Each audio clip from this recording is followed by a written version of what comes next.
إن الحمد لله نحمده ونستعينه ونستغفره ونعوذ بالله من شرور أنفسنا ومن سيئات أعمالنا من يهده الله فلا مضل له ومن يضلل فلا هادي له وأشهد أن لا إله إلا الله وحده لا شريك له وأشهد أن محمدا عبده ورسوله أما بعد فإن خير الحديث كتاب الله وخير الهدي هدي محمد صلى الله عليه وآله وسلم وشر الأمور محدثاتها وكل محدثة بدعة وكل بدعة ضلالة وكل ضلالة في النار. أعوذ بالله السميع العليم من الشيطان الرجيم من همزه ونفخه ونفثه. بسم الله الرحمن الرحيم. ان اللہ وملائکتہ یصلون علی النبی یا ایہا الذین آمنوا صلوا علیہ وسلموا تسلیما. اللہم صل علی محمد وعلی آل محمد کما صلیت علی ابراہیم وعلی آل ابراہیم انک حمید مجید. اللہم بارک علی محمد وعلی آل محمد کما بارکت علی ابراہیم وعلی آل ابراہیم انک حمید مجید. آمین. الحمدللہ آج 19 نومبر 2023 کو سنڈے کے دن ہماری یہ قرآن کلاس نمبر 167 کی اسٹوڈیو ریکارڈنگ ہونے جا رہی ہے. آج انشاءاللہ تعالی ہم سورۃ الرعد کی آیت نمبر 29 سے آنورڈ سٹارٹ لیں گے. انشاءاللہ آج یہ سورت بھی کمپلیٹ ہو جائے گی. پچھلی دفعہ آلموسٹ میرے خیال ہے 40 کے قریب میں نے منٹ لگا دیے سورہ الرعد کی آیت نمبر 28 پر. الا بذکر اللہ تطمئن القلوب. وہ آیت متقاضی تھی کہ ہم اس کے اوپر تفصیلاً گفتگو کرتے. آج انشاءاللہ تعالی آیت نمبر 29 سے آنورڈ سٹارٹ کریں گے. اعوذ باللہ من الشیطان الرجیم بسم اللہ الرحمن الرحیم. گفتگو کنکلوڈ ہوئی تھی 28 نمبر آیت پر. الا بذکر اللہ تطمئن القلوب. آگاہ ہو جاؤ اللہ کی یاد میں ہی دلوں کا سکون ہے. الذین آمنوا وعملوا الصالحات. وہ لوگ جو کہ ایمان لے کر آئے اور نیک اعمال اختیار کرتے ہیں. طوبی لہم. ان کے لیے خوشخبری ہے. وحسن مآب. اور ان کا انجام بھی اچھا ہونے والا ہے، یعنی الٹیمیٹلی ان کو اللہ کی رحمت کا مقام جنت ملنے والا ہے. اللہم اجعلنا منہم آمین. کذالک ارسلناک فی امۃ قد خلت من قبلها اسی طریقے سے ہم نے آپ کو بھی ایک امت کے اندر رسول بنا کر بھیجا ہے جیسا کہ آپ سے پہلے بھی مختلف قوموں میں امتوں میں رسول آئے. لِتَتْلُوَ عَلَيْهِمُ الَّذِي أَوْحَيْنَا إِلَيْكَ. تاکہ آپ ان کے اوپر وہ تلاوت کریں قرآن کتاب جو ہم نے آپ پر نازل کی.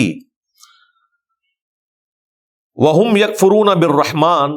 جبکہ ان کا حال یہ ہے کہ وہ رحمان کا کفر اختیار کر رہے ہیں قرآن سننے کے بعد بھی، اس سے پہلے بھی، سوائے ان لوگوں کے جنہوں نے ایمان قبول کر لیا.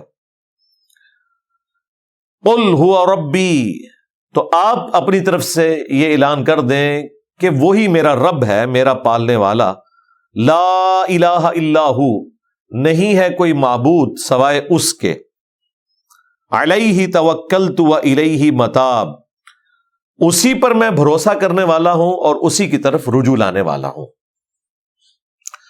یعنی نبی صلی اللہ علیہ وآلہ وسلم کو یہ تسلی دی جا رہی ہے کہ آپ کی بات کوئی نہ بھی سنے تب بھی آپ نے اعلان حق جاری رکھنا ہے اور اس بنیادی دعوت کو کہ اللہ کے سوا کوئی معبود نہیں ہے، توکل اسی کے اوپر ہے، ہر معاملے میں ہم اسی کی طرف رجوع لانے والے ہیں.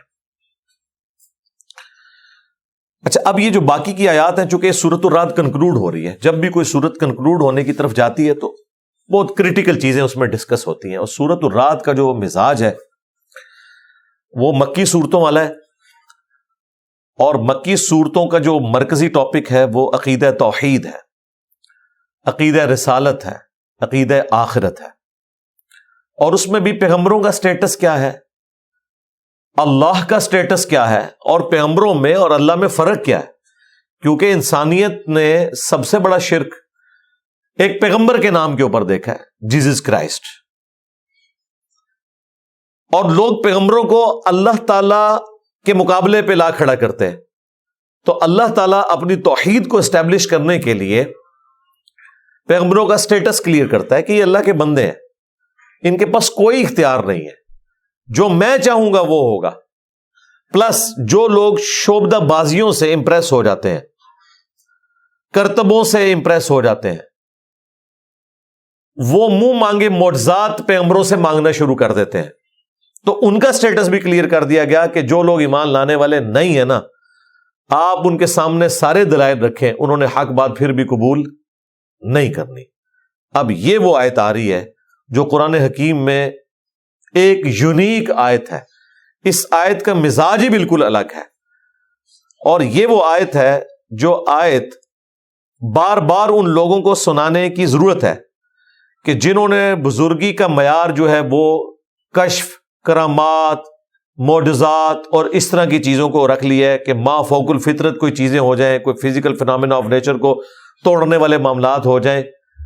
ان کا جواب اللہ تعالیٰ دے رہا ہے اور فرما رہا ہے کہ وہ لوگ پھر بھی ایمان نہیں لے کے آئیں گے، جو مرضی آپ کر لیں.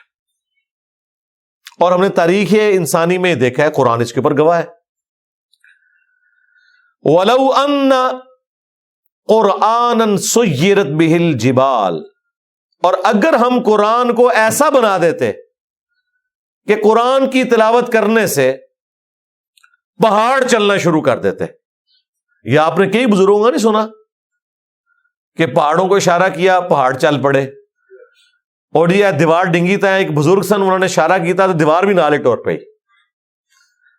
قرآن پڑھنے سے تو یہ کچھ نہیں ہوگا. قرآن نفی کر رہا ہے اس چیز کی کہ قرآن پڑھنے سے ایسا کچھ بھی نہیں ہوگا، کیونکہ اللہ تعالیٰ نے قرآن کو ایسا بنایا نہیں ہے.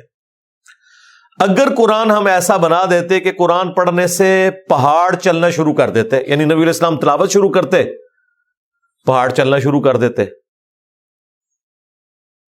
تو کفار مکہ تو یہی گمان کریں گے واقعی یہ اتنا بڑا ایک کارنامہ کیا ہے پیغمبر نے، ہم اسے پیغمبر مان لیں. لیکن اللہ تعالیٰ فرما رہا ہے ایسا نہیں ہونا تھا. اگر قرآن پڑھنے سے پہاڑ چلنا شروع کر دیتے، او قطعت بہ الارض، یا اس کے اثر سے زمین پھٹ جاتی، کہتے ہیں نگاہ ماری دیا کر دیتا. یعنی قرآن کی آیات میں یہ اثر رکھتے ہم کہ جو بھی پڑھے، اور اسپیسیفکلی اس وقت تو نبی الاسلام کے حوالے سے ہو رہا ہے کہ نبی الاسلام اس قرآن کو پڑھتے، پہاڑ آپ کے ساتھ چلتے، زمین پھٹ جاتی. اگر ہم اس کو بنا دیتے ایسا، او کلم بہ الموتى، یا قرآن پڑھنے سے مردے باتیں کرنا شروع کر دیتے. یہی چیزیں چاہیے نا آپ کو، اور کیا چاہیے؟ اشارہ کرو پہاڑ چلنا شروع کر دیں، بلڈنگیں ادھر کی ادھر ہو جائیں، زمین پھٹ جائے، دشمنوں کی طرف دیکھ کے قرآن پڑھیں اور دشمنوں کی پوری فوجیں جو ہے زمین میں دھس جائیں. زمین پھٹ گئی تو ظاہر ہے فوج دھس گئی، لڑائی کرنے کی ضرورت ہی کوئی نہیں. آج کے اس دور میں بھی اگر فوج زمین میں دھس جائے تو آپ جنگ جیت کے. اور مردے کلام کرنا شروع کر دیں تو بھائی آپ کا تو بدترین مخالف بھی آپ کو پیغمبر مان لے گا. تو کیا جیزس کرائسٹ کو پیغمبر مان لیا تھا یہودیوں نے؟ وہ تو مردوں کو بھی زندہ کرتے تھے اللہ کے اذن سے، مٹی کی مورت میں پھونک مارتے تھے، پرندہ بن جاتی تھی اللہ کے اذن سے. تو کیا اس وقت کے یہودیوں نے اسلام قبول کیا؟ صرف 12 حواری تھے جیزس کرائسٹ کے جنہوں نے عیسیٰ ابن مریم کو مانا، باقیوں نے تو قتل کے فتوے جاری کر دیے. وہ تو اللہ تعالیٰ نے انہیں بچا لیا، ادروائز انہوں نے تو سولی دے دیا تھا. تو اللہ تعالیٰ ہمارا ہے کہ اگر مردے بھی کلام کرنا شروع کر دیتے، پھر بھی اینڈ رزلٹ یہ تھا بل للہ الامر جمیعا، تب بھی سارا اختیار اللہ ہی کے پاس ہونا تھا. ان چیزوں نے ان کی ہدایت کا کوئی فیصلہ نہیں کرنا تھا جب تک کہ اللہ تعالیٰ کسی کو زبردستی ہدایت نہ دینا چاہے. اس میں کوئی جبریہ کے عقیدے کو سپورٹ نہیں مل رہی ہے کہ اللہ تعالیٰ یہ بتانا چاہ رہا ہے کہ قرآن سے یہ معجزات بھی ہو جائیں تب بھی اللہ جسے چاہے گا ہدایت دے گا اور جسے چاہے گا گمراہ کر دے گا. یہ نہیں اللہ بتانا چاہ رہا. اللہ تعالیٰ یہ بتانا چاہ رہا ہے کہ جن لوگوں نے اتنے دلائل دیکھ کر بھی حق قبول نہیں کرنا نا، انہوں نے پھر بھی حق قبول نہیں کرنا تھا. ہاں اگر زبردستی حق قبول کروانا ہو وہ بھی ان معجزات کے ذریعے نہیں ہونا تھا. وہ پھر اللہ ہی ہے کہ کسی کو زبردستی ہدایت دے دے، تو زبردستی تو اس نے نہیں دینی چاہیے. سیدھی سی بات ہے، وہ تو اس کا فیصلہ ہے. والذین جاہدوا فینا لنہدینہم سبلنا، وہ تو انہوں نے اپنے پیغمبر کے بارے میں بھی فرما دیا ہے، انک لا تہدی من احببت ولکن اللہ یہدی من یشاء. اے نبی، جس سے تم محبت کرتے ہو تم اسے ہدایت نہیں دے سکتے، اللہ جسے چاہتا ہے ہدایت دیتا ہے. نبی علیہ السلام کی کب خواہش تھی کہ آپ کا چچا ابو لہب کفر کی حالت میں مرتا، لیکن دعوت دی. ہاں زبردستی اگر ہدایت نبی علیہ السلام دے سکتے ہوتے تو یقیناً دے دیتے، اور اگر نبی علیہ السلام کی اس خواہش کا اللہ تعالیٰ نے احترام کر کے زبردستی ابو لہب کو ہدایت دینی ہوتی تو یقیناً مل جاتی. لیکن نہیں، اللہ کے ساتھ تو کسی کی رشتہ داری نہیں. نبی کا تو رشتہ دار ہے، اللہ کا تو کوئی رشتہ دار نہیں ہے. اب یہ بہت سینسٹیو ایشو ہے، اس لیے اللہ تعالیٰ سے دعا کرنی چاہیے، اللہم من احییتہ منا فاحیہ علی الاسلام ومن توفیتہ منا فتوفہ علی الایمان ربنا لا تزغ قلوبنا بعد اذ ہدیتنا وہب لنا من لدنک رحمہ انک انت الوہاب آمین. تو اللہ تعالیٰ فرما رہا ہے پھر بھی یہ معجزات دیکھ کے بھی انہوں نے ایمان نہیں لانا تھا. اگر یہ ان کے ہاتھوں میں معجزات بھی آ جاتے، قرآن کے ذریعے پہاڑ چلتے، زمین پھٹ جاتی، یا مردے نکل کے باتیں کرنا شروع کر دیتے. افلم یئس الذین آمنوا ان لو یشاء اللہ، کیا نہیں جانتے وہ لوگ جو ایمان لے کر آئے ہیں کہ اگر اللہ تعالی زبردستی کرنا چاہتا لَهَدَى النَّاسَ جَمِيعًا، تو پھر ساری انسانیت کو ہدایت پہ اکٹھا کر دیتا. مراد کیا کہ اللہ تعالیٰ کو زبردستی گمراہ کرنا چاہتا ہے؟ نہیں. اگر اللہ تعالیٰ زبردستی ہدایت دینا چاہتا نا تو سب کو ہدایت پہ جمع کر دیتا. اور یہ بات بتانے کا مقصد یہ ہے کہ کوئی شخص یہ نہ سمجھے کہ کائنات تو اللہ نے بنائی تھی، مخلوق تو اللہ کی تھی اور پیچھے شیطان کے چل پڑی، تو الٹیمیٹلی شیطانی طاقت جیت گئی، رحمانی طاقت ہار گئی. اس کو کاؤنٹر کرنے کے لیے اللہ تعالیٰ کہہ رہا ہے یہ میں نے آزمائش کی دنیا بنائی ہے، اگر میں نے زبردستی ہدایت دینا ہوتی تو ایک شیطان کیا اربوں شیطان بھی ہوتے کسی کو گمراہی کی طرف مائل نہ کر سکتے. جس طرح اللہ تعالیٰ پیغمبروں کی حفاظت کرتا ہے ہر انسان کی کر لیتا. لیکن یہ اللہ تعالیٰ کہ ہاں طے پا چکا ہے کہ جنت اس شخص کو ملنی ہے جس نے یہ جنت ارن کرنی ہے، اس کے لیے ایفرٹ پٹ کرنی ہے، وقت کے پیغمبر کی دعوت پہ لبیک کہنا ہے. اے اہل ایمان، کیا تمہارے علم میں یہ نہیں ہے کہ اگر اللہ تعالی چاہتا کہ وہ ہدایت دے زبردستی تو پوری انسانیت کو ہدایت پہ اکٹھا کر دیتا. وَلَا يَزَالُ الَّذِينَ كَفَرُوا تُصِيبُهُمْ بِمَا صَنَعُوا، اور کفار اس حالت میں رہیں گے کہ انہیں آئے دن کوئی نہ کوئی عذاب ملتا رہے گا، تکلیف ملتی جائے گی. بما صنعوا قاریہ، انہیں تکلیف پہنچتی رہے گی ان کے کرتوتوں کے بدلے میں. او تحل قریبا من دارہم، یا انہیں کوئی مصیبت ان کے گھروں میں. حتی یأتی وعد اللہ، یہاں تک کہ وہ پھر آخری وعدہ اللہ کا سچا آ جائے گا. انبیاء کے انکار کرنے پہ دنیا کا عذاب، یا ان پہ موت کی شکل میں آخرت کا عذاب سٹارٹ ہو جائے گا. ان اللہ لا یخلف المیعاد، بے شک اللہ تعالیٰ اپنے وعدے کے خلاف نہیں کرتا. یہ وعدہ اللہ نے کس سے کیا ہوا ہے؟ مسلمانوں سے بھی اور کافروں سے بھی. مسلمانوں سے یہ وعدہ کیا ہے کہ دنیا میں جتنی بھی تکلیف کاٹو گے نا، اگر تم نے میرے پیغمبر کی اتباع کی تو ہمیشہ کی کامیابیاں تمہارا مقدر ہوں گی. آخرت میں میں یہ نہیں کہوں گا کہ بیڈ لک ہوگی بھی تمہارے ساتھ، یہ بیڈ لک دنیا میں. دنیا میں بیڈ لک ہوگی، کیونکہ وہ یہ قانون جو ہے نا دنیا کے، وہ اللہ تعالیٰ نے آزمائش کے اوپر رکھے ہوئے ہیں۔ وہ بیڈ لک اس لیے ہوتی ہے کہ اس کے ذریعے اللہ تعالیٰ آزما رہا ہوتا ہے، کسی سے لے کے کسی کو دے کے، وہ اللہ کا فیصلہ ہے۔ وَلَنَبْلُوَنَّكُمْ بِشَيْءٍ مِّنَ الْخَوْفِ وَالْجُوعِ وَنَقْصٍ مِّنَ الْأَمْوَالِ وَالْأَنفُسِ وَالثَّمَرَاتِ، ضرور آزمائیں گے بھوک سے اور خوف سے اور جان اور مال میں اور پھلوں میں نقصان سے۔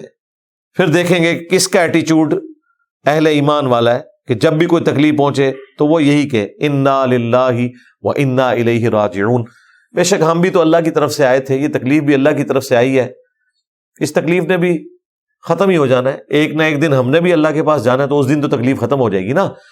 کینسر کے مریض کے اوپر تکلیف اس دن تک ہے جس دن تک وہ زندہ ہے، موت اس کے لیے تکلیف کے خاتمے کا سبب ہے، اور راحت کا آغاز ہے اگر اس نے اللہ کو رسپانس کیا ہوا ہے دنیا میں، ورنہ اگلا لمحہ تو اس سے بھی برا آنے والا ہے، وَلِعَوْذُ بِاللَّهِ تعالی۔ تو اللہ تعالیٰ ہمارے ہم اپنے وعدے کی خلاف ورزی نہیں کریں گے، یعنی اہل ایمان سے وعدہ کیا تھا وہ بھی پورا کریں گے، اور جہنمیوں کو جو دھمکیاں لگائی تھی وہ بھی پوری ہوں گی۔ وَلَقَدِ اسْتُهْزِئَ بِرُسُلٍ مِّن قَبْلِكَ، اور بے شک آپ صلی اللہ علیہ وآلہ وسلم سے پہلے بھی جو رسول آئے ان کا بھی مذاق اڑایا گیا، تمسخر کیا گیا ان کے ساتھ۔ فَأَمْلَيْتُ لِلَّذِينَ كَفَرُوا، تو ہم نے پھر کافروں کو پہلے تو ڈھیل دی، ثُمَّ أَخَذْتُهُمْ، پھر ہم نے ان کو پکڑ لیا، فَكَيْفَ كَانَ عِقَابِ، تو پھر کیسا ہوا میرا پکڑنا۔ تو نبی الاسلام کو بھی تسلی دی جا رہی ہے کہ آپ کے مخالفین کو اگر ڈھیل مل رہی ہے نا تو ایک دن آئے گا ہم انہیں پکڑیں گے، اور پھر پکڑا ہے، بدر کے اندر پکڑا ہے، اس کے بعد احد میں بھی پکڑا، وہ تو مسلمانوں کی غلطی کی وجہ سے شکست آ گئی، ادروائز شروع میں تو وہ بھاگے تھے، اور پھر خندق میں بھی پکڑا، حنین میں بھی پکڑا، اور بعد میں رومنز اور پرشین کو بھی پکڑا اللہ تعالیٰ نے۔ تو کیسا ہوا میرا پکڑنا جو اگلی امتوں کے کیس میں ہوتا رہا، آپ کے کیس میں بھی ہوگا۔ افمن ہوا قائم علی کل نفس، کیا وہ خدا جو ہر جان کے اوپر نگہبانی کیے ہوئے ہے، بما کسبت، جو ان لوگوں کے اعمال ہیں ان کو دیکھنے والا ہے، ان پہ نگہبانی کر رہا ہے، وجعلوا للہ شرکاء، اس اللہ کے لیے انہوں نے شریک ٹھہرا لیے، اور شریکوں سے ٹھہرائے ہوئے ہیں جن کو انہوں نے اپنے ہاتھوں سے تراشا ہے، یا اگر پیغمبروں کو بھی شریک ٹھہرایا ہوا ہے تو وہ پیغمبر ہیں جنہیں موت آ جانی ہے، جو روٹی کھانے کی بھی محتاج ہے، اپنی ہر نعمت کے معاملے میں وہ اپنے رب کے محتاج ہے، اللہ ہی نگہبان ہے سب کے اوپر۔ تو ایسی ہستیوں کو اللہ کے مقابلے کے اوپر ٹھہرا لیے۔ قل سموہم، ان کے نام لے کے ذرا اے نبی ان کو کہو کہ پکارو ان کو، یعنی وہ تمہارا کوئی نفع نقصان والا معاملہ کر ہی نہیں سکتے۔ ام تنبئونہ بما لا يعلم فی الارض، کیا تم اللہ کو اس چیز کے بارے میں خبر دے رہے ہو جو اس کے علم میں تو نہیں ہے زمین میں۔ سورہ یونس میں آیا کہ اللہ کو تم وہ بات بتا رہے ہو کہ جو اللہ کے علم میں تو زمین و آسمان میں بھی نہیں ہے، کہ اس نے اپنا کوئی نائب بنایا ہو۔ اچھا، یہ گفتگو کرنے کا انداز لٹریچر کا ہے، یہی بات ہم کر دیں نا تو کہتے ہیں یہ کیا آپ کہہ رہے ہیں کہ اللہ کے علم ہی نہیں ہے، یہ اور بات ہی ٹر پیندے ہیں۔ بھائی بات سمجھانے کے لیے بیان کرنا پڑتا ہے۔ یہ بات کہنے کا مطلب یہ ہے کہ اللہ تعالیٰ کے علم میں نہیں کا مطلب یہ نہیں کہ اللہ کے پاس علم نہیں ہے، مراد یہ کہ کائنات تو اللہ نے بنائی ہے، اسے تو پوری کائنات کا علم ہے، جو تم بات کر رہے ہو وہ اللہ کے علم میں نہیں ہے، تو سمجھو بات ہے ہی نہیں ہے، ہوتی تو اللہ کو تو پتا ہوتی، لیکن اللہ نے اس بات کو اس انداز میں نہیں کیا۔ لٹریچر میں بات اسی طریقے سے ہوتی ہے۔ یہی بات جو ہم نے کی ہے کہ مرنے سے پہلے اے مسلمان کر لے اس پہ غور، کتابوں کا خدا اور ہے، بابوں کا خدا اور۔ تو بریلوی مکتب کے علماء نے میرے اوپر کلپ بنایا کہ انجینئر صاحب مشرک ہو گئے، دو خدا مان رہے ہیں، وہ کہہ رہے ہیں ایک کتابوں کا خدا ہے، ایک بابوں کا خدا ہے۔ تو انہوں نے تو اللہ کے اوپر بھی شرک کا فتویٰ لگانا تھا، یہ قرآن میں لکھا ہوا ہے کہ اللہ کے علم ہی نہیں ہے۔ تو یہ تعویل ہوتی ہے اس بات کی جو لٹریچر میں بات کی جاتی ہے کہ خدا سب کا ایک ہے، لیکن ایک وہ خدا ہے جس کا تعارف کتابوں کے ذریعے ہوا ہے، اور ایک وہ ہے جو تمہارے بابوں نے کروایا، اگرچہ وہ بھی اپنے زوم میں اسی خدا کے ماننے والے تھے، لیکن وہ کوالٹیز انہوں نے وہ بیان نہیں کی ہیں جو کتاب و سنت کے اندر آئی ہیں۔ یہ میں ساتھ ساتھ جو ہے نا وسوسے کل کرتا ہوں۔ ام بظاہر من القول، یا یوں ہی وہ یاوہ گوئی کے اندر مصروف ہے، یہ جو اللہ کے ساتھ انہوں نے بیٹیاں شریک ٹھہرا لی ہیں، بتوں کو فرشتوں کی یعنی ایک شبیہ بنا کے انہیں دیویاں ڈکلیئر کر دیا ہوا ہے، یہ سارے کے سارے بکواسیات ہیں۔ بل زین للذین کفروا مکرہم، بلکہ کافروں کے لیے ان کا جو یہ مکر ہے، ان کی گمراہی اللہ تعالیٰ نے مزین کر دی ہے، ظاہر ان کی آزمائش کے لیے، کیونکہ انہوں نے حق کا راستہ خود سے چھوڑا ہے۔ وَصُدُّوا عَنِ السَّبِيلِ، اور وہ اب حق کے راستے سے روک دیے گئے ہیں، حق کے راستے سے روک دیے گئے۔ اچھا، اس طرح کی آیات جب آتی ہے نا تو عباسی دور کے اندر دو فرقے مسلمانوں کے ہاں پیدا ہو گئے۔ جب مسلمانوں نے اسپین فتح کیا تو ظاہر ہے یورپ میں تو ہر چیز جو ہے فلسفے کی بنیاد کے اوپر چل رہی تھی، اسلام کو پہلی دفعہ فلسفے کے ساتھ میچ کھیلنا پڑا، تو پھر وہ ساری باتیں جو فلسفیانہ گفتگو وہ کرتے تھے یونان سے، جو انہوں نے مستعار لیا ہوا تھا، جس کی ماڈرن فارم اب سائنس ہے، سائنس تو خیر بہت اچھی فارم میں، کم از کم ہم ان چیزوں کو ویریفائی تو کر سکتے ہیں، اور سائنس تو یہ بھی مانتی ہے کہ ہم صرف فزیکل فینومینا سے ڈیل کرتے ہیں، جو میٹا فزکس ہے اس کو ہم نہیں دیکھتے، جو یہ اللہ تعالیٰ کے غیبی پردے ہیں، جو ڈیوائن چیزیں ہیں، اس کے ساتھ وہ ڈیل نہیں کرتے۔ تو اس زمانے میں جب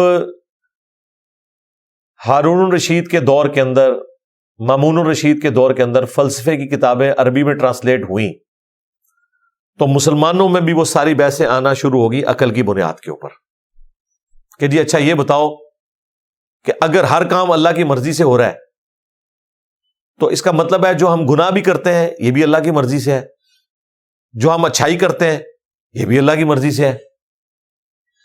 تو ایک اسٹرکٹ عقیدہ پیدا ہو گیا لوگوں کے ہاں، وہ تھے جبریہ، جو کہتے تھے یہ ہم پہ جبر کیا گیا ہے اور ہر چیز اللہ کی مرضی سے ہو رہی ہے، ہم چاہیں بھی تو نیک نہیں بن سکتے اپنے اختیار سے۔ وہ پھر اس قسم کی آیات سے نا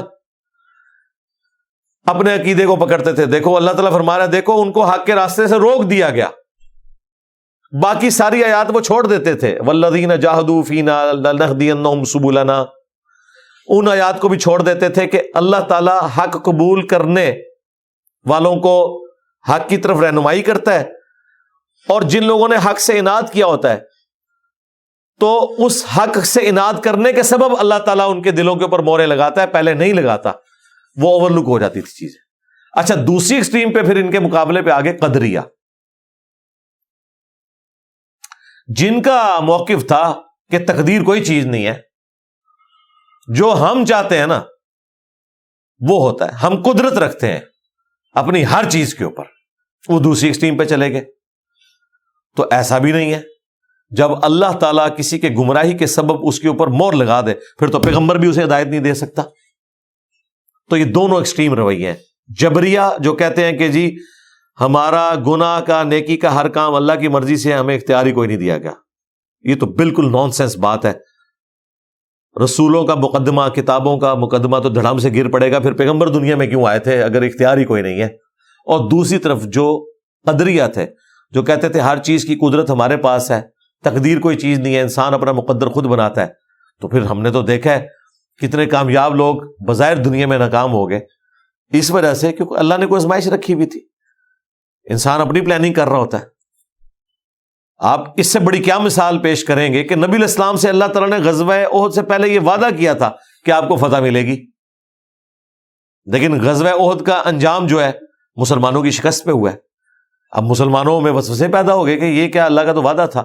اللہ نے 60 آیات نازل کی آل عمران میں غزوہ احد کی کمنٹری پہ کہ بھئی فتح تو دے دی تھی، یہ سب بھاگ گئے تھے، لیکن تم نے اپنے نبی کی نافرمانی کی، اور 35 لوگوں نے وہ درہ چھوڑ دیا جن کے بارے میں بخاری میں حدیث ہے، آپ نے فرمایا کہ اگر تم دیکھو کہ چیل کوے بھی ہماری لاشیں اٹھا رہے ہیں تب بھی تم نے یہ درہ نہیں چھوڑنا جب تک کہ میں حکم نہ دوں۔ صرف 15 بندے رہ گئے، 35 نے چھوڑ دیا۔ خالد بن ولید کافروں کی طرف سے آئے تھے، انہوں نے پیچھے سے حملہ کیا، 70 سے زیادہ صحابہ کرام شہید ہو گئے۔ کوئی مدینے میں گھر نہیں بچا تھا جس کے اندر کوئی میت نہ ہو، خود حضور کے 4 دانت شہید ہو گئے، آپ کی شہادت کی افواہ پھیل گئی، اس لیول تک ہوا۔ تو پھر اللہ تعالیٰ نے نازل کیا کہ نہیں، اللہ بھی درست ہے، اور یہ جو کچھ ہوا یہ تمہارے اعمال کے سبب ہوا۔ لوگوں کو تو وسوسہ آیا تھا کہ بھئی اللہ کا وعدہ کدھر گیا؟ تو اللہ نے کہا وعدہ تو تھا جب تم کافروں کو قتل کر رہے تھے، یہاں تک کہ تم نے اپنا ڈسپلن لوز کیا اور اپنے نبی کی نافرمانی کی، تو دیکھو یہ جنگ کا پاسا پلٹ گیا۔ تو چیزوں کو ٹوٹیلٹی میں دیکھنا ہوتا ہے۔ تو یہاں پہ بھی اللہ تبارک و تعالی نے فرمایا کہ اب وہ روک دیے گئے حق کے راستے سے، کیونکہ انہوں نے حق سے اناد کیا۔ وَمَن يُضْلِلِ اللَّهُ، اور جس کو اللہ ہی گمراہ کر دے، فَمَا لَهُ مِنْ هَادٍ، تو اسے کون ہدایت دے سکتا ہے؟ اللہم اہدنا فیمن ہدیت، آمین۔ اللہم اہدنا الصراط المستقیم صراط الذین انعمت علیہم غیر المغضوب علیہم ولا الضالین، آمین۔ لہم عذاب فی الحیات الدنیا، ایسے لوگوں کے لیے دنیا کی زندگی میں بھی عذاب ہے، ولا عذاب الآخرۃ اشق، جبکہ آخرت کا عذاب تو انتہائی سخت ہونے والا ہے۔ وما لہم من اللہ من واق، اور انہیں اللہ تعالی کی گرفت سے پھر کوئی بچا نہیں سکے گا۔ پناہ گاہ ظاہر ہے اللہ ہی ہے، دنیا میں تو پھر بھی لوگ آپ کے ساتھ ہمدردی کر سکتے ہیں، اچھا دنیا میں بھی آپ کی کوئی تکلیف شیئر نہیں کر سکتا۔ ہاں، جو بندہ 4th سٹیج کی کینسر کی تکلیف سے گزر ہے نا، اس کی بیوی، بچے، ماں باپ سرانے بیٹھ کے تیمارداری تو کر سکتے ہیں، یہ نہیں کر سکتے کہ 2 گھنٹے کے لیے اس کی بیوی تکلیف کاٹے گی اس کی طرف سے اور وہ ریلیکس رہے گا، اگلے 2 گھنٹے اس کے ابا جان، اور اس سے اگلے 2 گھنٹے اس کا بیسٹ فرینڈ۔ کیا ہوتا ہے ایسے؟ دنیا میں بھی نہیں ایسے ہوتا، تکلیف وہ اکیلا کاٹ رہا ہوتا ہے، حالانکہ اتنے ہمدرد موجود ہیں۔ اور آخرت میں تو قرآن کہہ رہا ہے کہ انسان کہے گا کہ مجھ سے میری بیوی، بچے، ماں باپ سب کچھ لے لیا جائے، بس مجھے چھوڑ دیا جائے۔ تو یہ بڑا گمبھیر معاملہ ہے جی۔ جس نے قرآن نہیں پڑھا وہ موجے مارے، دنیا میں موجے مارے۔ جس نے قرآن پڑھ لیا بھائی، وہ جب تک نامہ مال اس کے دائیں ہاتھ میں نہیں آتا نا، وہ سکون کی زندگی نہیں گزار سکتا۔ اسی کو نبی الاسلام نے فرمایا، صحیح مسلم میں حدیث ہے، دنیا مؤمن کے لیے قید خانہ ہے اور کافر کے لیے جنت ہے، وہ اپنی مرضی کی زندگی گزار سکتا ہے۔ اللہم اجرنا من النار۔ اتنی ڈاڑیاں گلاں کرنے تو بعد اب جنتیوں کا ذکر بھی شروع ہو رہا ہے۔ یہی قرآن ہے جو بیلنس کرتا ہے، جہنمیوں کا ذکر کیا تو ساتھ اب اہل جنت کا بھی ذکر۔ مثل الجنت التی وعد المتقون، اس جنت کی کیفیت، اس کی مثال جس کا وعدہ اہل تقوی کے ساتھ کیا گیا ہے۔ تجری من تحتها الانہار، ایسی ہے کہ اس کے نیچے ندیاں رواں ہوں گی۔ اچھا یہ مثال ہمیشہ کیوں آتی ہے؟ دنیا میں بھی آپ اس سین کو بڑا انجوائے کرتے ہیں۔ جو لوگ بھی سیاحت کے عادی ہیں ان سے پوچھیں کہ سب سے بہترین منظر جو آپ پہاڑوں میں جا کے دیکھتے ہیں نا، وہ یہی ہے کہ 2 پہاڑوں کے درمیان ندیاں رواں ہیں۔ ایون باقی جگہوں پہ بھی جہاں جہاں پہ یہ والا آپ کو منظر دیکھنے کو ملتا ہے کہ پانی بھی آپ دیکھیں اور سبزہ بھی دیکھیں، انسان کی کیفیت بدل جاتی ہے، وہ اسے انجوائے کرتا ہے۔ اور آخرت کے بارے میں تو کوئی تصور بھی نہیں کر سکتا، دنیا میں تو اللہ نے اس کی ایک جھلک دکھائی ہوئی ہے۔ آپ صرف دنیا میں جو ٹاپ کی 10-12 آبشاریں ہیں، واٹر فالز، ان کی ذرا ویڈیوز یوٹیوب پہ دیکھ لیں۔ آج کل تو اللہ کے فضل سے آپ گھر بیٹھ کے مفت دنیا کی ہر جگہ کی سیر کر سکتے ہیں، اور ویسی سیر کہ جو وہاں پہ موجود لوگ بھی نہیں کر رہے، کیونکہ وہاں ان کو مچھر بھی کاٹ رہے ہیں، ان کو موسم کی سختیوں سے بھی گزرنا پڑ رہا ہے، خرچہ بھی ہو رہا ہے، اور یہاں آپ آرام سے اپنے صاف ستھرے ایئر کنڈیشن کمرے میں بیٹھ کے، یا سردیوں میں رضائی میں بیٹھ کے، ساتھ دودھ پتی کا مگ رکھ کے، آپ جو ہے وہ وکٹوریا واٹر فال دیکھ رہے ہیں, انجوائے کریں. دنیا کوئی جگہ دیکھنی ہے آپ دیکھیں. وہ لوگ کتنے کتنے ہفتوں کا سفر کر کے اس کے ٹاپ پہ پہنچتے ہیں, آپ کے ساتھ نیکی کرتے ہیں, ہر جگہ وہ ویڈیو بناتے جاتے ہیں, آپ بھی ان کے ساتھ سفر کر رہے ہیں. تو دنیا میں بھی اللہ تعالیٰ نے ایک دھندلا سا تصور رکھا ہے اس جنت کا, ان ساری نظاروں کے اندر, تاکہ انسان آخرت کی طرف مائل ہو. تو اللہ تعالیٰ فرماتا ہے کہ جس کی اللہ تعالیٰ کی طرف سے یقین دہانی ہے نا جنت کی اہل تقوی کے لیے, وہ ایسی ہے جس کے نیچے نہریں بہتی ہوں گی. اکلھا دائم, اللہ اکبر, اس کا پھل ہمیشہ رہنے والا ہے, وہ کبھی ختم ہی نہیں ہوگا. آپ جو پھل توڑیں گے دوبارہ سے اگائے گا, کیونکہ جنت کو فنا نہیں ہے, موت ذبح ہو چکی ہے. آپ پھل توڑیں اور کھا لیں تو وہ اس ٹہنی کے اس پورشن پہ جو ایک انگور کا دانہ تھا اسے تو موت آ گئی نا, لیکن نہیں آئے گی, دوبارہ اگ جائے گا. آپ نے کھا بھی لیا اور وہ اپنی جگہ پہ اگ گیا, کیونکہ جنت کو موت نہیں ہے. تو اللہ تعالیٰ فرما رہا ہے اس کا پھل ہمیشہ رہنے والا ہے. وَظِلُّهَا, اور اس کا سایہ بھی نہیں ڈھلے گا.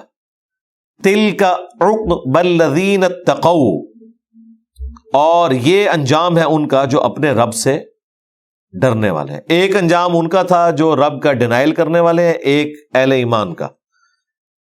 وَعُقْبَى الْكَافِرِينَ النَّارِ, اور جو ٹھکانہ ہے کفر کرنے والوں کا وہ ہے آگ. اللہم اجرنا من النار, اللہم انا نسألک جنت الفردوس مع النبیین والصدیقین والشہداء والصالحین. صحیح مسلم میں حدیث ہے کہ نبی علیہ السلام جب بھی نماز میں بھی قرآن کی قرات کرتے تھے نا, تو جب جہنم کی آیات آتی تھی تو آپ نماز کی حالت میں اللہ سے پناہ مانگتے تھے, اور جب جنت کی آیات آتی تھیں تو جنت کا سوال کرتے تھے. والذین آتیناہم الکتاب, وہ لوگ کہ جن کو ہم نے کتاب عطا فرمائی, یفرحون بما انزل الیک, ان میں سے جو اچھی نیچر رکھنے والے لوگ ہیں نا وہ خوش ہیں اس قرآن کے اوپر جو آپ کی طرف نازل ہوا. یہاں وہ اہل کتاب مراد ہیں, میجورٹی تو ظاہر ہے وہ کرسچنز میں تھے, کہ جو پیغمبر آخر الزمان صلی اللہ علیہ وآلہ وسلم کو پہچان گئے تھے ان کی نشانیوں سے. یہودیوں میں اکا دکا لوگ تھے, عبداللہ ابن سلام جیسے. تو اللہ تعالیٰ بارے وہ تو خوش ہو رہے ہیں. وَمِنَ الْأَحْزَابِ, لیکن ساتھ ہی ان گروہوں میں ایسے لوگ بھی ہیں. وَمِنَ الْأَحْزَابِ, اور ان گروہوں میں ایسے بھی ہیں مَن يُنْكِرُ بَعْضَهُ, کہ جو قرآن کا انکار کرنے والے ہیں, آپ کو پیغمبر ماننے کے لیے تیار ہی نہیں ہے. قُلْ إِنَّمَا أُمِرْتُ, تو اے نبی آپ فرما دے کہ مجھے تو صرف یہی حکم ہوا ہے, ان اعبد اللہ, کہ میں عبادت کروں اللہ کی, ولا اشرک بہ, اور اس کے ساتھ کسی کو شریک نہ ٹھہراؤں. الیہ ادعو, اسی کی جانب میں بلاتا ہوں. والیہ مآب, اور اسی کی طرف سب کو لوٹ کے جانا ہے. یہ وہی بنیادی دعوت ہے. وَلَقَدْ بَعَثْنَا فِي كُلِّ أُمَّةٍ رَسُولًا أَنِ اعْبُدُوا اللَّهَ وَاجْتَنِبُوا الطَّاغُوتَ. ہم نے ہر پیغمبر میں ایک ہی بنیادی دعوت تھی جو ان کی امت کے لیے ہر پیغمبر کے ذریعے بھیجی, کہ عبادت کرنی ہے اللہ کی, اور عبادت سے مراد صرف پوسچرز نہیں ہے, حقوق اللہ, حقوق العباد, ٹوٹل اوبیڈینس, اور طاغوت کی نفی کرنی ہے. اللہ کے مقابل جو بھی ہستیاں ہیں ان کی نفی کرنی ہے آپ نے. جو اللہ کے مقابلے میں, جو اللہ کی پارٹی کے لوگ ہیں ان کی تو عزت ہے, لیکن اس میں بھی جو اللہ کی پارٹی کے لوگوں کو اللہ کے مقابلے پہ کھڑا کیا ہوا ہے, اس میں آپ نے ان کو رسپیکٹ دیتے ہوئے ان کے لیے ڈیوینٹی کلیم نہیں کرنے. جس طرح جیزس کرائسٹ ہے, اب وہ اللہ کی پارٹی کے ہیں لیکن مخالفین نے ان کے اوپر شرک کھڑا کیا ہوا ہے, تو جیزس کرائسٹ کی ہم عزت کریں گے لیکن عقائد کی نفی کریں گے. وَكَذَلِكَ أَنزَلْنَاهُ حُكْمًا عَرَبِيًّا, اور اسی طریقے سے ہم نے اتارا ہے اسے فیصلہ کن عربی زبان میں قرآن کو. وَلَئِنِ اتَّبَعْتَ أَهْوَاءَهُمْ بَعْدَ مَا جَاءَكَ مِنَ الْعِلْمِ, تو اے نبی اگر آپ نے بھی پیروی کی ان کی خواہشات کی بعد اس کے کہ آپ کے پاس العلم قرآن کی شکل میں آ چکا ہے. مَا لَكَ مِنَ اللَّهِ مِن وَلِيٍّ وَلَا وَاقٍ, تو پھر آپ کے لیے بھی اللہ کے سوا نہ تو کوئی پش پناہ ہوگا اور نہ کوئی حفاظت کرنے والا۔ اب یہ سنگولر کے سیغے سے نبی علیہ السلام کو خطاب ہے، یقیناً آپ تو اللہ کی حفاظت میں ہیں، لیکن پوری امت کو اس کے ذریعے خطاب ہے۔ البتہ اس کا ایک پہلو ہے کہ اس کے ذریعے اللہ تعالیٰ یہ بھی میسج دے رہا ہے کہ اگر پیغمبر کے ساتھ میں اس طریقے سے گفتگو کر رہا ہوں کہ وہ اگر کافروں کی خواہشات کی پیروی کے پیچھے چلے گا، کمپرومائز کرنے کی کوشش کرے گا، نعوذ باللہ، اور وہی سے تھوڑا سا بھی ڈیویٹ کرے گا، تو پھر پیغمبر کا پش پناہ بھی کوئی نہیں ہوگا۔ سورہ بنی اسرائیل میں تو اس سے سخت آیات آئی ہیں کہ اے نبی یہ تو تلے ہوئے ہیں کہ آپ کو اس وحی سے ہٹا دیں جو ہم نے آپ کی طرف کی، اور قریب تھا کہ آپ بھی کچھ ان کی طرف مائل ہو ہی جاتے اپنی شرافت کی وجہ سے، آپ کا ذاتی مفاد تو کوئی نہیں تھا۔ اور اگر ایسا ہوتا، اگر ہم آپ کو تھام نہ لیتے، یہ ہم نے حفاظت کی ہے، اور اگر خدا نہ خواستہ ایسا ہوتا پھر ہم آپ کو دنیا کی زندگی میں بھی دگنا عذاب دیتے اور آخرت میں بھی، اور آپ کو اللہ کے عذاب سے بچانے والا کوئی نہ ہوتا۔ اس میں میسج یہ تھا کہ اگر میں پیغمبروں سے یہ بات کر رہا ہوں تو باپ دشاہی کوئی نہیں، جو کہہ رہے نہیں ہم نے اس وقت تک جنت میں نہیں جانا جب تک اپنے سارے مرید نہیں ساتھ لے جائیں گے۔ ویسے بڑے ہوشیار نے صحیح کیا، انہوں نے قرآن کا ترجمہ نہیں کیا، ورنہ بابے پہلے ہی مک جاندے، اور جو ہوا بھی اس کو بھی انہوں نے پڑھنے نہیں دیا کہ ڈائریکٹ نہیں پڑھنا، تو پھر کیتا کیوں جے ڈائریکٹ نہیں پڑھنا؟ گورا تو ڈائریکٹ انگریزی میں پڑھ کے مسلمان ہو رہا ہے اور مسلمان کہہ رہے تو ڈائریکٹ نہیں پڑھنا، اندازہ کرو۔ کافر مسلمان ہو رہا ہے ڈائریکٹ پڑھ کے، اور مسلمان کی زبان میں بھی وہ کہہ رہے نہیں ڈائریکٹ نہیں پڑھنا، ساتھ حاشیہ پڑھنا ہے تاکہ جو کچھ پڑھے ہے نا بالکل اس کے الٹ رزلٹ نکال کے تو قرآن میں سے کچھ بھی نہ ملے، اینڈ پہ وہ کچھ رہ جائے جو کچھ اس کے سائڈ پہ لکھا ہوا ہے۔ وَلَقَدْ أَرْسَلْنَا رُسُلًا مِّن قَبْلِكَ، اور بے شک ہم نے آپ سے پہلے بھی کئی رسول بھیجے ہیں، وَجَعَلْنَا لَهُمْ أَزْوَاجًا وَذُرِّيَّةً، ان کے لیے بھی ہم نے بیویاں اور ان کی اولاد رکھی تھی۔ یعنی رسول جو ہے وہ کوئی سپر نیچرل قسم کا انسان نہیں ہوتا کہ وہ نہ شادی کرے نہ اس کے بچے ہوں اور وہ کھانا کھانے سے بھی آزاد ہو، جیسا سورہ فرقان میں آئے گی ایک ایسا رسول ہے بازاروں میں چلتا ہے، اس نے شادی بھی کی ہوئی ہے۔ بھائی وہ امت کے لیے رول ماڈل ہوتے ہی اس لیے کہ وہ نارمل انسان ہوتے ہیں، مرتبہ بے شک ان کا اعلیٰ ہے، لیکن ہمارے لیے رول ماڈل اس لیے کہ وہ بھی عام انسان ہے، انہیں بھی جب زخم لگتا ہے تو ان کا بھی خون نکلتا ہے، انہیں بھی جب تکلیف آتی ہے ان کے بھی آنسو نکلتے ہیں، ان کے وہی احساسات ہوتے ہیں جو عام انسانوں کے ہیں، اسی لیے وہ انسانوں کے لیے رول ماڈل ہے۔ تو ہم نے آپ سے پہلے جتنے بھی رسول بھیجے تو ان کے لیے ہم نے ان کی بیویاں بنائی تھی، ان کے بچے تھے۔ وَمَا كَانَ لِرَسُولٍ، اور کسی رسول کے لیے ایسا ہو نہیں سکتا أَن يَأْتِيَ بِآيَةٍ، کہ وہ اپنی طرف سے کوئی معجزہ دکھا دے، جو ہمارے نبی سے تم ڈیمانڈ کر رہے ہو۔ وہ سورہ بنی اسرائیل کے اندر 9 معجزات تھے جو وہ ڈیمانڈ کرتے تھے کہ آپ آسمان پہ چڑھے ہمارے سامنے، چڑھنے کو بھی نہیں مانیں گے جب تک ہمارے سامنے کتاب لے کے آپ ہمارے سامنے نہ نازل ہوں، یا آپ کا کوئی باغ ہو اس میں آپ نہریں رواں کر دیں، یا کوئی گھر ہو سونے کا، یعنی کہ اوپر دیکھیں تو سونا نیچے دیکھیں تو سونا۔ یار ان ظالموں نے قرآن نہیں پڑھا ہوا، کافروں نے تو ہنگامہ کھڑا کیا تھا کہ اے نبی اوپر دیکھیں تو سونا نیچے دیکھیں تو سونا کر کے دکھائیں تو پھر مانیں گے۔ تو نبی کو تو یہ معجزہ نہیں دیا گیا، بعد والوں کو کہاں سے مل گیا ہوا ہے؟ تو اللہ تعالیٰ فرما رہا ہے کہ کسی رسول کے لیے آپ سے پہلے بھی ایسا نہیں تھا کہ وہ خود سے کوئی معجزہ لا کے دکھاتا، الا باذن اللہ، سوائے اس کے کہ جب اللہ تعالیٰ کسی معاملے میں اذن کرے۔ تو یقیناً حضرت عیسیٰ ابن مریم نے مردوں کو زندہ کیا، ہمارے نبی الاسلام سے بھی اللہ تعالیٰ نے کئی ایک ایسے معجزات کروائے، لیکن وہ اللہ کی مرضی سے۔ لکل اجل کتاب، ہر موت کے لیے، میعاد کے پورا ہونے کے لیے اللہ تعالیٰ نے وقت مقرر کیا ہوا ہے۔ یہ بیسیکلی اس کانٹیکسٹ میں بات ہو رہی ہے کہ اللہ تعالیٰ چاہے گا تو معجزہ دکھا دے گا، اللہ تعالیٰ نہیں چاہے گا تو معجزہ نہیں دکھائے گا۔ یہ قرآن ہی آپ کا معجزہ ہے۔ اب ان کے لیے فائنل فیصلہ کیا ہونا ہے وہ اللہ نے اپنی ڈیسٹنی میں طے کیا ہے، وہ جب وقت پورا ہوگا تبھی ان پہ عذاب کا وہ کوڑا آئے گا۔ کیونکہ کافر کہتے تھے کہ بھی 13 سال ہو گئے مکی دور میں، 2/3 قرآن نازل ہو چکا ہے جس میں یہ دھمکیاں ہیں کہ جب کبھی بھی پیغمبروں کا انکار کیا قوموں نے، ان پہ بڑے دن کا عذاب آ گیا، تو اگر تم واقعی سچے پیغمبر ہو تو 13 سال میں کوئی عذاب ہمارے اوپر لے آتے نا۔ تو یہ مکی صورت ہے، نبی علیہ السلام کو یہ تسلی دی جا رہی ہے کہ یہ آئے گا عذاب، لیکن یہ آپ کی مرضی سے نہیں آئے گا۔ کوئی نشانی آنی ہے تو وہ آپ کی مرضی سے نہیں آنی، کوئی معجزہ آنا ہے وہ آپ کی مرضی سے نہیں آنا، وہ اللہ کا فیصلہ ہے کہ کب اسے ظاہر کرے گا۔ یمحو اللہ ما یشاء ویثبت، اللہ تعالی جسے چاہتا ہے محو کر دیتا ہے، مٹا دیتا ہے، اور جسے چاہتا ہے باقی رکھتا ہے، یعنی اپنی تقدیر کے جو اس کے فیصلے ہیں نا، اس میں بھی وہ انٹروین کر سکتا ہے، اور وہ انٹروین کرنا بھی اس کی الٹیمیٹ تقدیر میں لوح محفوظ میں لکھا ہوتا ہے۔ جس طرح بخاری مسلم میں حدیث ہے، جو چاہتا ہے کہ اللہ تعالیٰ اس کا رزق بڑھا دے اور اس کی عمر دراز کر دے، وہ اپنے رشتہ داروں سے صلہ رحمی کرے۔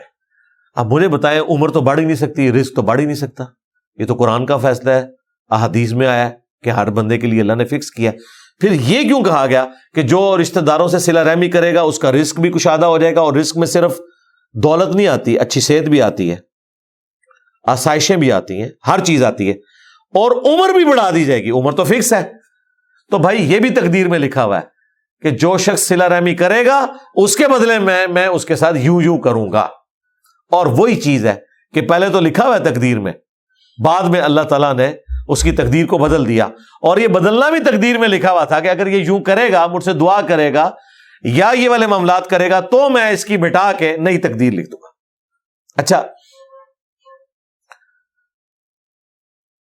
میں ایک دفعہ پروفیسر احمد رفیق اختر صاحب کے پاس بیٹھا ہوا تھا، تو میں نے ان سے یہی چیز ڈسکس کی کہ اللہ تعالیٰ تو اپنی تقدیر کے معاملات میں اتنا محکم نظریہ رکھتا ہے، تو پھر یہ تقدیر کیوں اللہ تعالیٰ بدل دیتا ہے؟ تو انہوں نے بڑی زبردست بات کی، انہوں نے کہا اللہ تعالیٰ تقدیر بدل کے یہ بتانا چاہتا ہے کہ میں تقدیر کا بھی پابند نہیں ہوں، چاہوں تو اسے بھی بدل سکتا ہوں۔ اللہ تو کسی چیز کا پابند نہیں ہے۔ تو وہ ڈیفینیشن کرتے تھے کہ exception in destiny is known as دعا، صدقہ۔ تقدیر میں استثناء کا نام دعا اور صدقہ ہے۔ تقدیر میں فیصلہ ہو چکا ہے، لیکن دعا سے، صدقے سے فیصلہ بدل جائے گا، یہ استثناء ہے، اور یہ مومن کا ہتھیار ہے۔ دیکھیں ذرا اصحاب الکہف کو، ایک دعا ہی کی ہے، ربنا آتنا من لدنک رحمہ وہیئ لنا من امرنا رشدا، اے اللہ اپنے پاس سے ہمیں رحمت عطا فرما اور ہمارے اس امر میں کوئی کامیابی کی راہ نکال دے۔ او یار، انہوں نے تو سوچا ہی نہیں تھا، یہ تو شاید کسی پیغمبر نے بھی نہ سوچا ہو کبھی کہ اللہ تعالی کسی پیغمبر کے لیے نہیں، کسی صحابی کے لیے نہیں، تابعین یا تبع تابعین، کیونکہ عیسیٰ ابن مریم کے 125 سال بعد یہ اصحاب الکہف ہیں، ان کے لیے اتنا بڑا معجزہ کرے گا جو کسی پیغمبر کے لیے بھی نہیں ہوا ہوا تھا۔ عزیر علیہ السلام بھی 100 سال سوئے رہے ہیں، ان کو اللہ نے 300 سال تک سلایا۔ دعا ایک کی ہے، انہوں نے اس وقت سوچا بھی ہوگا کہ یار آنے والی تاریخ ہمیں یاد رکھے گی کہ انسانی تاریخ میں اتنا بڑا واقعہ نہیں ہوا۔ اچھا، جب یہ میں نے دعا ان کی پڑھی، اصحاب الکہف والی فلم دیکھی، وہ ایران والی، میں نے اپنی زندگی میں اس دعا کو نا ہتھیار بنایا۔ میں نے کہا جی مجھے وہ اسم اعظم مل گیا جس کے ذریعے اللہ تعالیٰ انہونی کو ہونی کر دے گا۔ یہی دعا ہے، ہماری کامیابی کا راز یہی دعا ہے، ربنا آتنا من لدنک رحمہ وہیئ لنا من امرنا رشدا۔ اور اسی کا ورژن ہے جو نبی علیہ السلام نے آپ کو تعلیم کیا ہے، لا حول ولا قوت الا باللہ۔ نہیں ہے طاقت گناہوں سے بچنے کی اور نہ ہمت ہے نیکیاں کرنے کی مگر اس کی توفیق سے۔ جب آپ اپنا آپ اس کے سپرد کر دیتے ہیں تو پھر سرکار آپ نے تو اس کی پناہ طلب کی ہے کہ جس کے خزانے میں نہ والی تو بات ہی کوئی نہیں ہے، مجبوری تو ہے ہی نہیں ہے، الا یہ کہ وہ کوئی فیصلہ کرے کوئی آزمائش کے طور پہ، وہ الگ بات، ادروائز اس کو کوئی چیز روک نہیں سکتی کسی کام کو ایگزیکیوٹ کرنے سے۔ تو اللہ تعالیٰ فرماتا ہے کہ وہ جب چاہتا ہے مٹا دیتا ہے اور جو جسے چاہتا ہے باقی رکھتا ہے تقدیر میں. وَعِندَهُ ام الکتاب، اور اس کے پاس تو اصل کتاب اس کے پاس ہے. ام الکتاب لوح محفوظ ہے.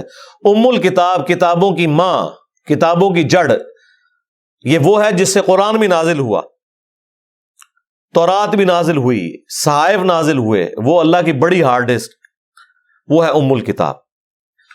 وَإِمَّا نُرِيَنَّكَ بَعْضَ الَّذِي نَعِدُهُمْ، اور اے نبی اگر ہم آپ کو دکھا دیں وہ وعدے والی چیز کہ انبیاء کے انکار کے اوپر اللہ کا عذاب آتا ہے آپ کی زندگی میں، او نتوفینک، یا ہم آپ کو موت دے دیں اور آپ کی موت کے بعد عذاب آئے. یہ دونوں باتیں اللہ نے پوری کر دی.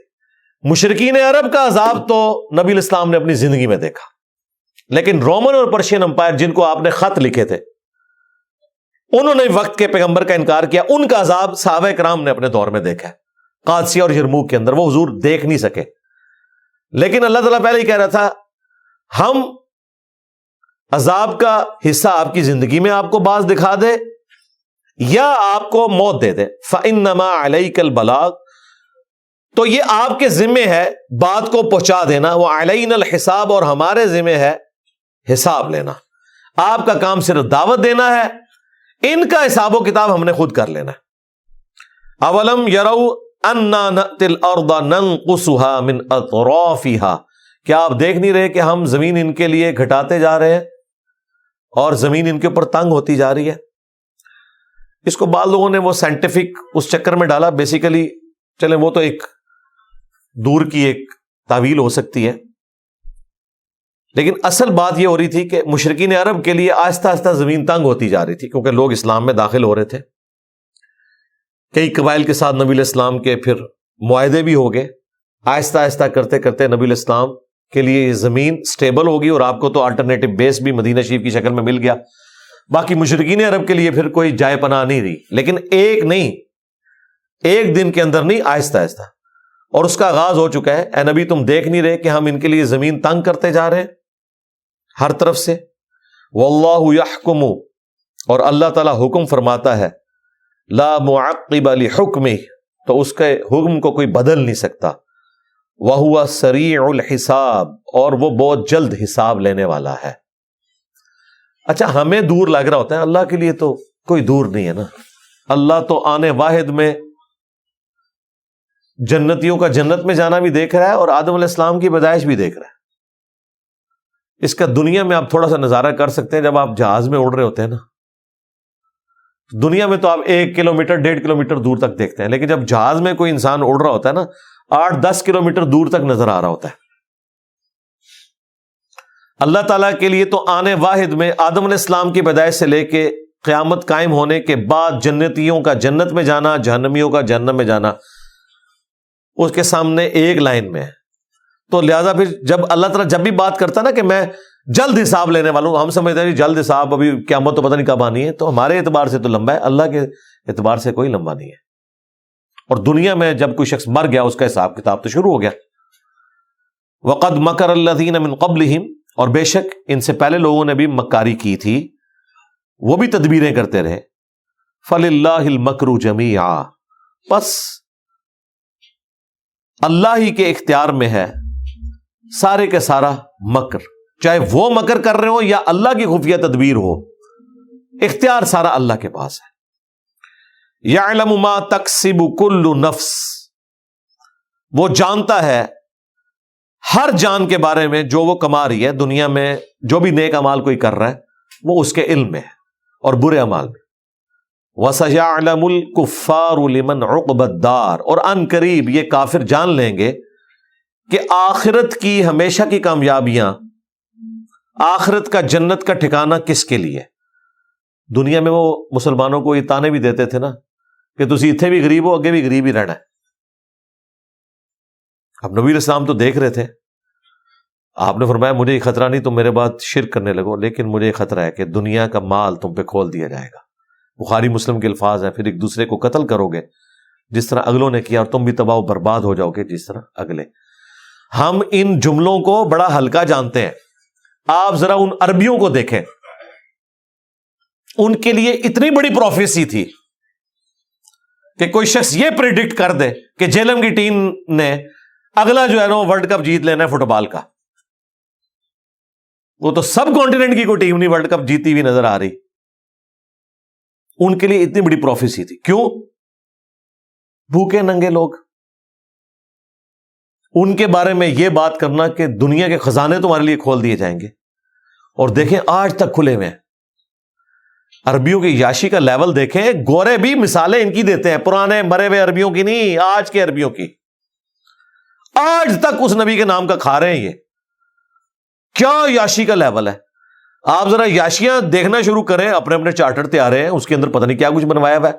اگر ان کا وہ رخ جو ہے وہ بحری جہاز کی طرف جاتا ہے تو اس کے اندر سوئمنگ پول بنائے ہوئے ہیں, بحری جہاز کے اندر سوئمنگ پول بنائے ہوئے ہیں, اور باقی سارے معاملات پیسہ کھا رہے ہیں. بتائیں انہوں نے کون سی کوئی دنیا میں انویشن کی ہے؟ کوئی ایک انوینشن بتا دیں انہوں نے کی ہو. لیکن کھا رہے ہیں یہ نبی کے نام کے اوپر, آج تک کھا رہے ہیں. عیاشیوں میں ان کی مثالیں دی جاتی ہیں. تو نبی علیہ السلام نے صحیح کہا تھا, مجھے خطرہ نہیں ہے کہ کافر و مشرک ہو جاؤ, بت پرستی نہیں آئی ادھر, لیکن دنیا کے مال میں پھنس گئے. ہاں قرب قیامت میں ایسا ہوگا کہ ایک دفعہ واپس آئے گی بت پرستی. وہ تو اس وقت کہ جب پوری دنیا میں پھر کفر ہوگا اور پھر قیامت قائم ہوگی. یہ عیسیٰ ابن مریم اور امام مہدی علیہ السلام کے دنیا سے جانے کے بعد جو الٹیمیٹ پوری دنیا میں کفر پھیلے گا, کیونکہ اللہ تعالیٰ کا یہ وعدہ ہے, صحیح مسلم میں حدیث ہے کہ جب تک دنیا میں ایک بھی اللہ کے ذکر کرنے والا موجود ہے نا, اللہ تعالیٰ اس کی وجہ سے دنیا میں قیامت قائم نہیں کرے گا. قیامت صرف کافروں پہ قائم ہونی ہے. وَيَقُولُ الَّذِينَ كَفَرُوا, اور یہ کافر کہتے ہیں, لَسْتَ مُرْسَلًا, کہ تم تو رسول ہی نہیں ہے. نعوذ باللہ من ذلک. رضیت باللہ ربا وبالاسلام دینا وبمحمد نبیا ورسولا, آمین. قل کفا باللہ شہیدا بینی وبینکم, تو اے نبی ان سے فرما دو اللہ ہی کافی ہے تمہارے اور میرے درمیان گواہ. مجھے تو پتا ہے نا کہ میں اللہ کا رسول ہوں, اللہ گواہ ہے اس کے اوپر, میرے لیے اللہ کی گواہی کافی ہے. ومن عنده علم الکتاب, اور گواہی کے طور پر وہ لوگ بھی کہ جن کو کتاب کا علم دیا گیا تھا, اہل کتاب جیوز اور کرسچنز جو اہل حق ہیں, جن کے پاس وہ کتاب موجود ہے, اپنی الہامی کتابوں میں آخری پیغمبر کی پروفیسیز موجود ہیں, وہ بھی اس بات کے اوپر گواہ ہیں کہ میں اللہ کا پیغمبر ہوں. ان کے دلوں نے تو گواہی دے دی ہے, چاہے وہ حق قبول کریں یا نہ کریں, وہ اس بات کے اوپر گواہ ہیں. پھر کئی لوگوں نے حق قبول بھی کیا. اور دیکھیں قرآن تو اس وقت کہہ رہا تھا کہ جیوز اور کرسچنز میں سے مسلمانوں کے سب سے زیادہ قریب وہ ہیں جو اپنے آپ کو نصارہ کہتے ہیں, یعنی کرسچنز. اور اس کے پیچھے ظاہر ہے ایک بڑی ریزن ہے کہ صرف مسلمان ہی ہیں جو جیسس کرائسٹ کو مانتے ہیں, اور دنیا کے کسی دین کے ماننے والے حضرت عیسیٰ ابن مریم کو پیغمبر نہیں مانتے. جیوز تو انہیں گالیاں دیتے ہیں, نعوذ باللہ. اور دوسرا اللہ تعالیٰ فرمایا ان کے اندر قسیسین ہیں, رہبان ہیں, اللہ سے ڈرنے والے لوگ ہیں, اور وہ نرم دل لوگ ہیں. آج بھی ان کی نرمی آپ دیکھیں, نرم دلی تو ہے ان کے اندر, پوری دنیا کو پناہ دی ہوئی ہے. آپ کے ملکوں میں جن لوگوں کے اوپر توہین مذہب کا الزام لگتا ہے, آپ کے علماء بھی ان کو پروٹیکشن نہیں دیتے, وہ لوگ دے دیتے ہیں. اور اس چیز سے بالا تر ہو کے کہ آپ کا تعلق کس مذہب کے ساتھ ہے, کس فرقے کے ساتھ ہے, کس پولیٹیکل جماعت کے ساتھ ہے. تو یہ دل کی نرمی تو ہے ان کے اندر. اچھا, آج بھی جو لوگ اسلام قبول کر رہے ہیں نا یورپ میں, امریکہ میں, وہ 99.9% کرسچنز ہی ہیں. جوز آج بھی اڑے ہوئے ہیں, ان کا اپنا تکبر ہی نہیں جا رہا. اور پھر اللہ تعالیٰ نے ان کے اوپر وہ ضربت علیہم الذلہ والمسکنہ, وہ تو مسلط کر دی ہے, وہ اسی طریقے سے جاری ہے, وہ اپنی حرکتوں سے باز نہیں آ رہے. میں تو آج کل یوٹیوب کے اوپر ان کے انٹرویوز بھی دیکھتا ہوں. ان کے جو اسٹرانچ قسم کے مذہبی لوگ ہیں, ان کے ربی ہیں, جس طرح آپ کے مولوی ہوتے ہیں, ان کا آپ کانفیڈنس لیول دیکھیں, وہ بھی آسمانوں کے اوپر ہے. وہ کہتے ہیں ہم ہی ہم ہیں, خدا کے ماننے والے تو ہم ہیں, ہم اللہ تعالیٰ کے چنے ہوئے لوگ ہیں. دنیا میں ہم خدا کے ریپریزنٹیٹیو ہیں, ہم انبیاء کرام علیہ السلام کی اولاد ہیں یقیناً اس میں کوئی شک نہیں ہے. اور ان میں جو مسلم مزاج لوگ ہیں نا, آج بھی جب ان سے پوچھا جاتا ہے نا کہ بتاؤ کہ توحید جس کے اوپر تم بنیاد کیے, یہودیوں کا جو تر امتیاز ہے نا اس وقت دنیا میں, اور جس کو وہ پریزنٹ کرتے ہیں, وہ کہتے ہیں ہم ون گاڈ کے ماننے والے ہیں, باقی لوگ شرک کر رہے ہیں. اور کرسچنز تو کہتے ہیں شے ہی کوئی نہیں, وہ کہتے ہیں دیکھو ایک انسان کو, وہ تو خیر اس انسان کو بھی آؤٹ آف ویڈ لاک کہتے ہیں, نعوذ باللہ, عیسیٰ ابن مریم کو کہتے ہیں دیکھو ایک انسان کو, ان کی عقل ماری ہوئی ہے, ایک انسان جو کھانے پینے کا محتاج ہے, اس کو انہوں نے خدا بنا لیا ہوا ہے, خدا کا بیٹا. اچھا وہ انٹرویو سنا تھا, میں بڑا انجوائے کر رہا تھا اس اعتبار سے کہ یار یہ والی توحید وہ ہے جو قرآن میں بیان ہوئی ہے, لیکن ایک سٹیپ ان کو اور طے کروانا ہے. اچھا پھر جو ان میں مسلم مزاج ہے نا, آپ ان کی داڑیاں دیکھیں, بالکل سچی داڑیاں, آپ کو لگے گا اہل حدیث ہیں. ہاں اگر آپ کو نہ بتایا جائے نا تو وہ آپ کو اس طریقے سے سچی داڑیوں والے نظر آئیں گے. اچھا پھر ان سے وہ جب وہ پوچھتے ہیں نا بتاؤ کہ اس طرح کی توحید اور یہ جو خدا کا تصور ہے وہ کس میں, وہ کہتے ہیں مسلمز میں. پھر وہ ایک بندہ انٹرویو کرتے پوچھا کہ یار تمہارا خدا اور مسلمانوں کا خدا ایک ہے؟ ان کا ہاں وہی اللہ جس کو مسلم اللہ کہتے ہیں وہ ہمارا خدا ہے.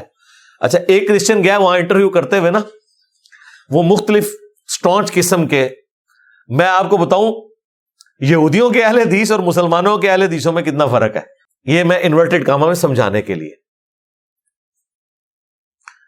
ان سے جب پوچھا گیا نا کہ آپ زائنسٹ یہودیوں کے ساتھ رہنا پسند کریں گے یا مسلمانوں کے ساتھ, ان کا مسلمانوں کے ساتھ رہنا پسند کریں گے, انہوں نے تو دنیا میں فساد مچایا ہوا ہے.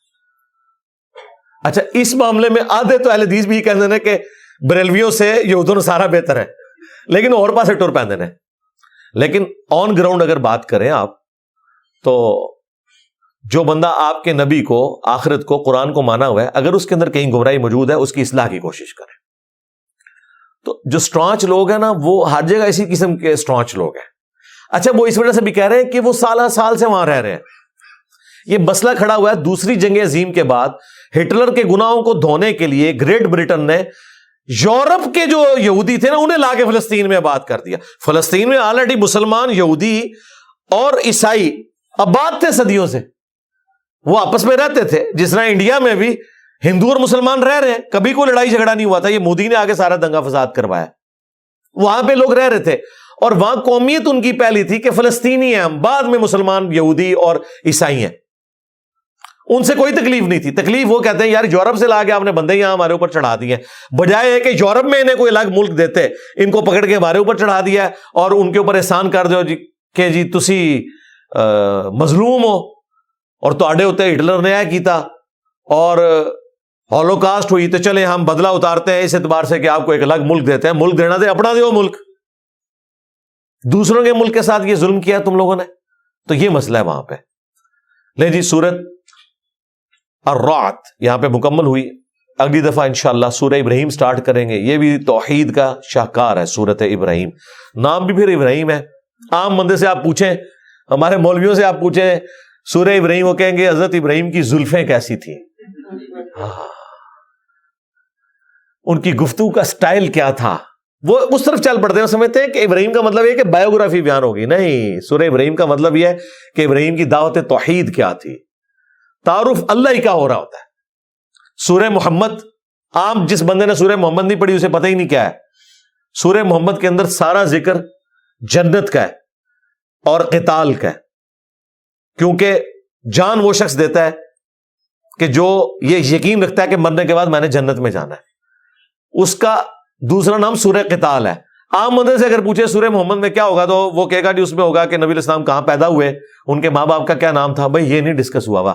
محمد صلی اللہ علیہ وسلم کی دعوت ڈسکس ہوئی ہے کہ آپ کو اللہ تعالیٰ نے تلوار کے ساتھ بھیجا ہے بدماشوں کو اکھاڑنے کے لیے, اور حق کو قائم کرنے کے لیے یہ تلوار استعمال ہوگی, کسی مظلوم کے اوپر نہیں چلے گی. سورہ قتال ہے وہ سورہ محمد صلی اللہ علیہ وآلہ وسلم. اللہ تعالیٰ سے دعا, جو حق بات میں نے کہی اللہ تعالیٰ ہمارے دلوں میں راسخ فرمائے. اگر جذبات میں میرے منہ سے کوئی غلط بات نکل گئی, ہمارے دلوں سے اسے محو کر دے. یہ محو کا لفظ آج آیا ہے سورہ الرعد میں، یعنی مٹا دے. ہمیں کتاب و سنت کی تعلیمات پر عمل کر کے دوسرے بھائیوں تک پہنچانے کی توفیق عطا فرمائے. سبحانک اللہم و بحمدک اشہد ان لا الہ الا انت استغفرک و اتوب الیک وما علینا الا البلاغ المبین. جزاکم اللہ خیر.